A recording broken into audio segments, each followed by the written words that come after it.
Hi coders, how's it going? My name is JC, and today's video is about integrating the physics library Jolt into our game engine. To get started, you can build the examples and explore the features of Jolt. You want to clone it like this, change into the build folder, create the makefile like this, change into the folder according to your operating system, and say make.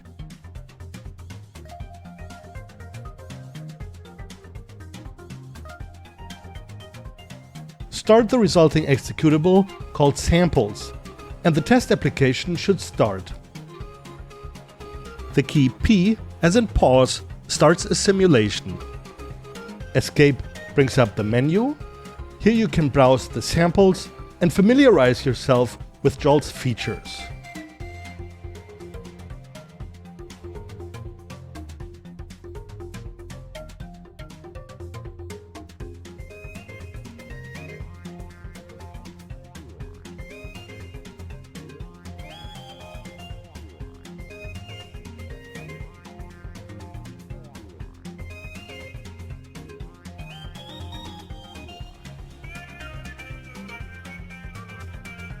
In the simulation, use the AWSD keys to move the camera. Use the arrow keys to move objects.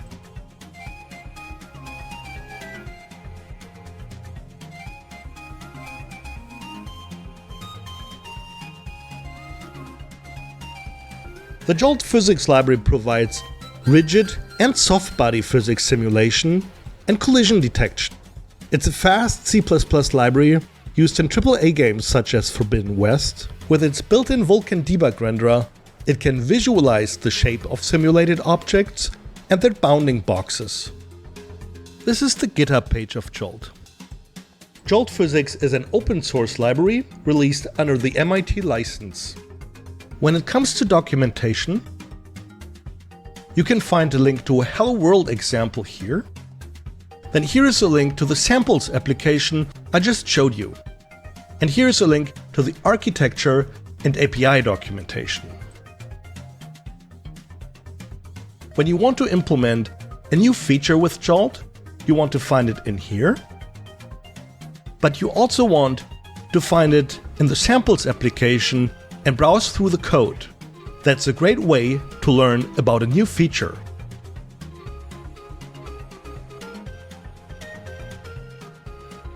As basic non-deformable shapes, Jolt supports spheres, boxes, cylinders, and capsules.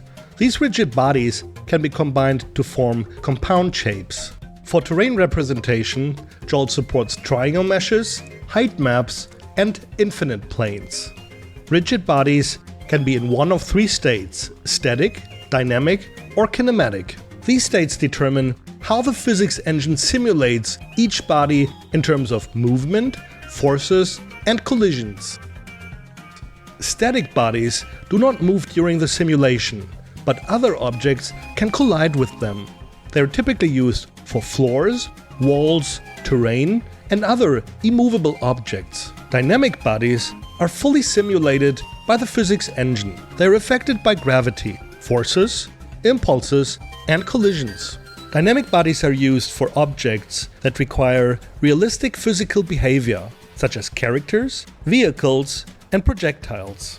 Kinematic bodies are explicitly moved by the user, but still interact with dynamic bodies. They are not affected by forces or collisions, but they can influence dynamic objects through contact. Common use cases include moving platforms and objects that follow predefined paths. Jolt can simulate gravity, momentum, restitution, aka bounciness, center of mass, and friction.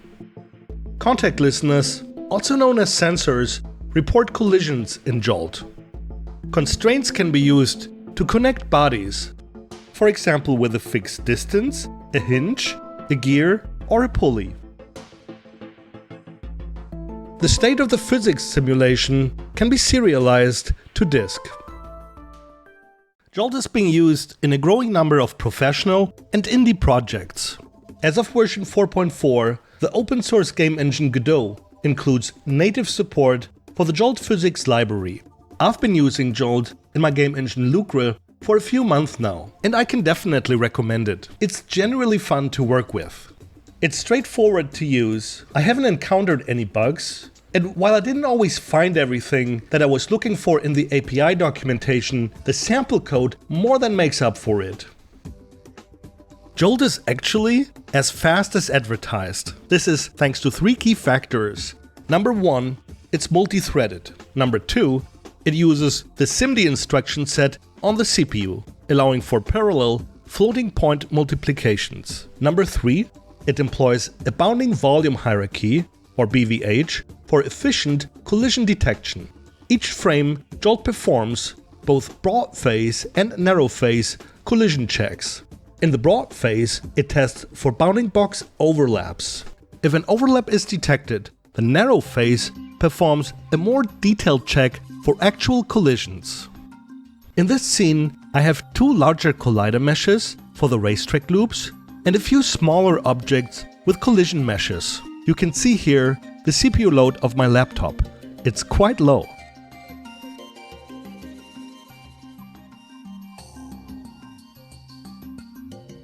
For the racetrack loops and the ramps in this scene, collider meshes need to be provided alongside the regular meshes being rendered. In Blender, I'm using a plugin to generate streets. This plugin is based on Blender's node-based vertex shader editor, Geometry Nodes, and it's called The Roads Must Roll. It generates complex roads from a curve with just a few vertices.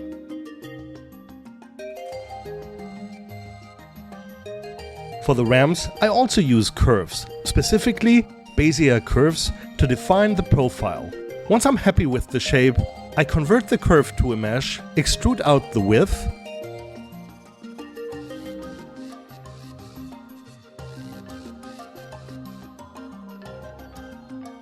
add some thickness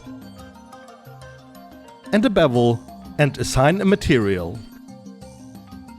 To create the collider mesh, we need a simplified version that only represents the surface. To do this, duplicate the surface, hit Escape so the duplicate stays in place, separate it, and apply a triangulate modifier. Be sure to apply the scale to both meshes, as Jolt cannot scale terrain meshes, so both the original and the collider mesh should have scale 1. In the GLTF export options for the collider mesh, disable UVs and materials to keep the file size small. Then under Engine/Renderer/Builder, you'll find the collider mesh loader called FastGLTF Vertex Loader. It's a simplified version of the loader I showcased in my video on GLTF loading. The loader recursively traverses the node tree of a GLTF file. If a GLTF node contains a mesh, the loader extracts its vertex and index buffers. This data is then converted into a triangle list, which can be loaded by Jolt as terrain. The original mesh, along with its transform, is loaded via a JSON scene description file as demonstrated in my video on scene loading. On the application side, in the start function of the scene, which runs after the JSON scene description is parsed and the ECS is populated with game objects, the collider mesh is loaded and assigned the transform of the original mesh. Here we pass the game object of the original mesh, the file name of the collider mesh, and a friction parameter to our physics class. The function createMeshTerrain retrieves the transform component of the original mesh from the ECS. It creates a triangle list, which is passed by reference to the FastGLTF Vertex Loader. In the following steps, you'll see how objects are added to Jolt. If the collider mesh loads successfully, the function creates a new body for the physics engine. The parameters include the shape, a terrain mesh in this case, position and rotation, motion type, and object layer. The newly created body is then added to Jolt. Using its body ID, we set its position, rotation, and friction. That completes step 1. We now have walkable and drivable terrain. You can find the physics class in the folder application/lucre/physics. In the header file physicsbase.h, some code is copied from helloworld.cpp, which is part of the official Jolt physics examples. You can recognize this code by the long, descriptive comments. The file defines two object layers, non-moving and moving. It also defines broad face layers using the same categories, non-moving and moving. Here's the constructor of the physics class. It receives a reference to the current scene. The scene contains the ECS registry and a dictionary for looking up game object IDs. Next is the public interface of the class. OnUpdate takes a time step and controller input. The function draw takes a camera and renders the debug view. Additional public functions are used for loading assets or setting parameters. Now to the private functions. These are my own for creating physics objects and syncing the physics simulation with the render engine. Following that is more code copied from the Hello World example provided by Jolt.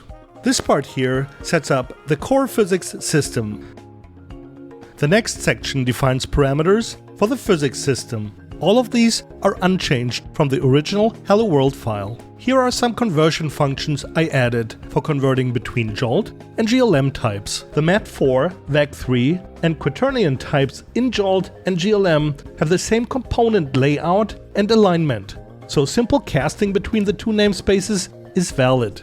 These four fields are needed for wireframe debug rendering: the renderer, the font, draw settings, and the debug renderer. The rest of the class is again my code. It includes references and many game object handles for both my ECS and the physics engine. Finally, for the car and the go-kart, there are pointers to the physics bodies, vehicle constraints, and collision testers. Let's take a look at the implementation of the physics class.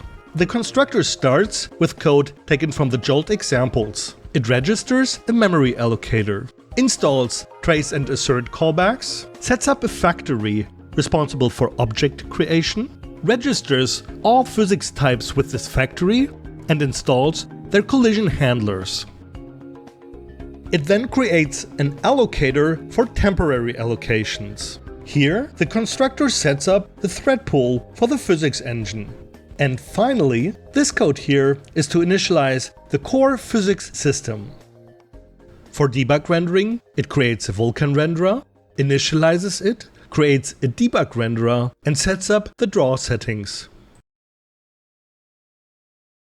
Now that we have Jolt up and running, we can start adding objects. In the load model function, I've hard-coded some test objects, including the car and go-kart. This code still needs to be refactored so that models can be loaded from description files.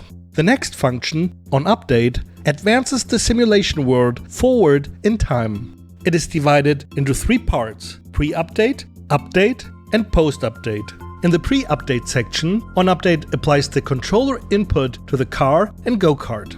It also activates them because Jolt will move dynamic objects into the static bucket if they haven't changed position for a while. Once they become static, they can get stuck in that state unless explicitly reactivated.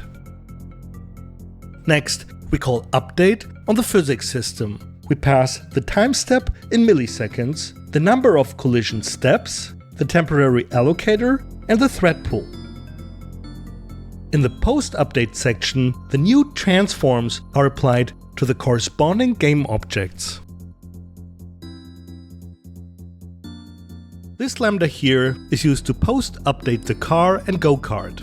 To understand this code, let me first show you how a vehicle is loaded. If you have a car model, you need to separate the wheels from the main mesh. Then, load the car body and 4 instances of the wheel mesh as individual objects. Jolt simulates the car body and each wheel independently. On the left, you can see the original model. On the right is the car without the wheels prepared for loading into our game engine. This version has already been scaled to the correct size with all transforms applied.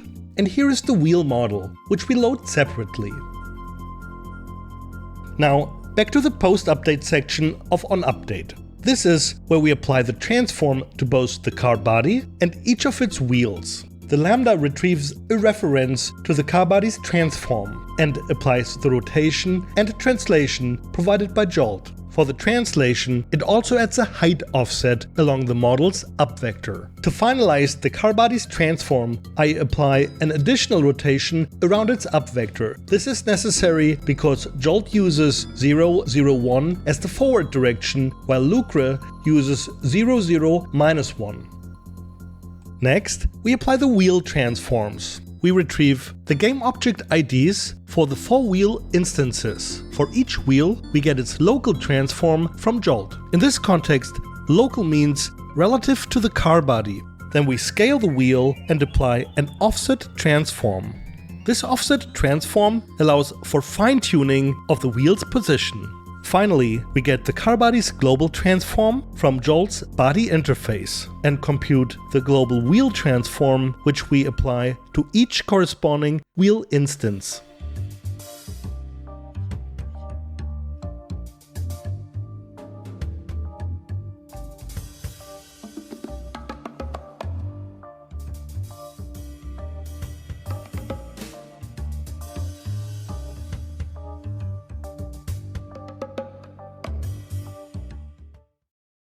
Here's the code to initialize the go-kart. This code is copied from the Jolt examples and adapted to my engine.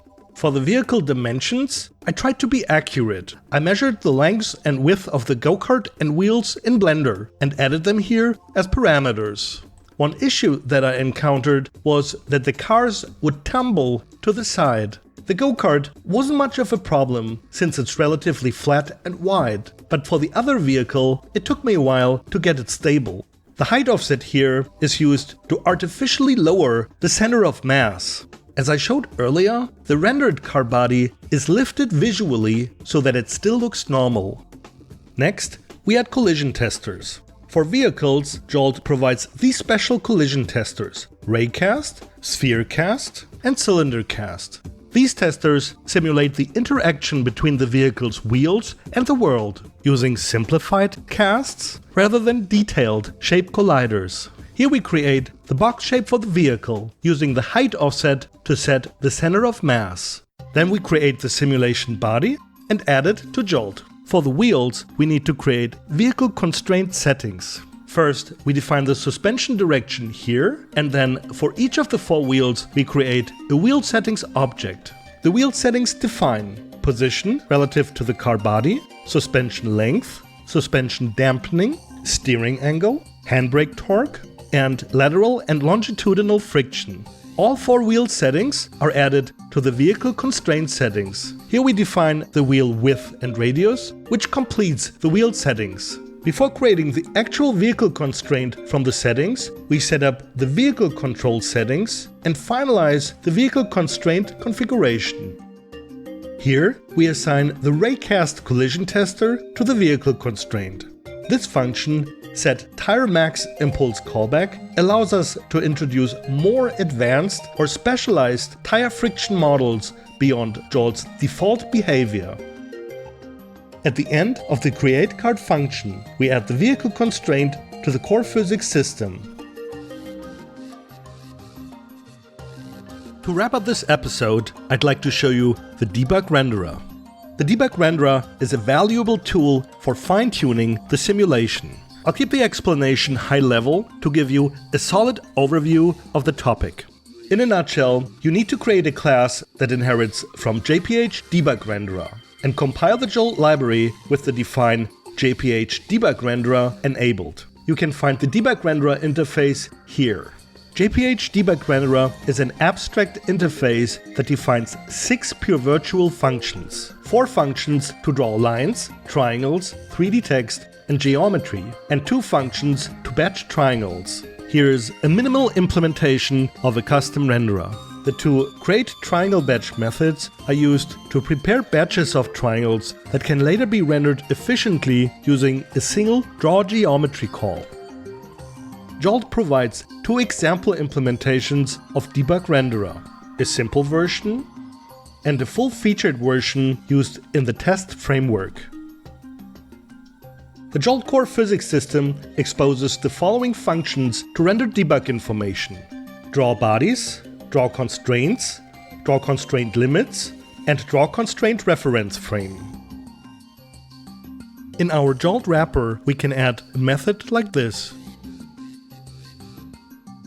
The full-featured debug renderer from the samples application includes two key optimizations. Draw calls are batched for performance, and it supports level of detail. Rather than reinventing the wheel, I've ported this renderer to my game engine. You can find the implementation under Engine, Jolt Debug Renderer. This folder contains the renderer along with the shaders and auxiliary files required. This implementation of JPH Debug Renderer includes the necessary virtual functions discussed earlier and also defines the following methods: draw pass, draw, and clear. When draw bodies is called on the physics system, this implementation of Debug Renderer only stores the batched line and triangle data. To actually render them to the screen, you must call draw on the Debug Renderer. Inside draw, we call draw pass, draw lines, and draw triangles, whereby draw pass is used to finalize the internal state. The constructor of the debug renderer sets up the pipelines of the line and triangle shaders. To do this, the constructor makes use of a class called JPH Renderer. JPH Renderer manages basic rendering tasks such as the camera and pipeline creation, basically everything you'd expect from a Vulkan renderer. Let me say this one more time. We have one renderer providing basic Vulkan functionality and a Jolt Debug Renderer specialized in batching and rendering lines and triangles to visualize the simulation state. So then the constructor of our Debug Renderer creates an instance buffer and an empty batch and calls initialize on the base class. This function here, compile shaders, compiles all shaders provided by Jolt. It uses Google's shader compiler, ShaderC, which is built into Lucre. It leverages Lucre's internal thread pool to compile shaders in parallel. The core functions draw line, draw triangle, etc. that we discussed earlier are implemented here. This internal method, draw instances, calls draw on the instance buffer, which in turn issues the final instanced draw call. On the application side of Lucre, the Jolt Debug Renderer is called during the transparency pass of the main 3D render pass. The Debug Renderer draws on top of the screen image, regardless of the scene's depth buffer. Alright guys, that's it for today. Please like this video and don't forget to start my engine on GitHub. To watch more videos like this one, consider subscribing. Also, feel free to join us on Discord. We've got Vulkan programmers from all over the world. We love to chat about all things computer graphics. See you next time. Bye bye.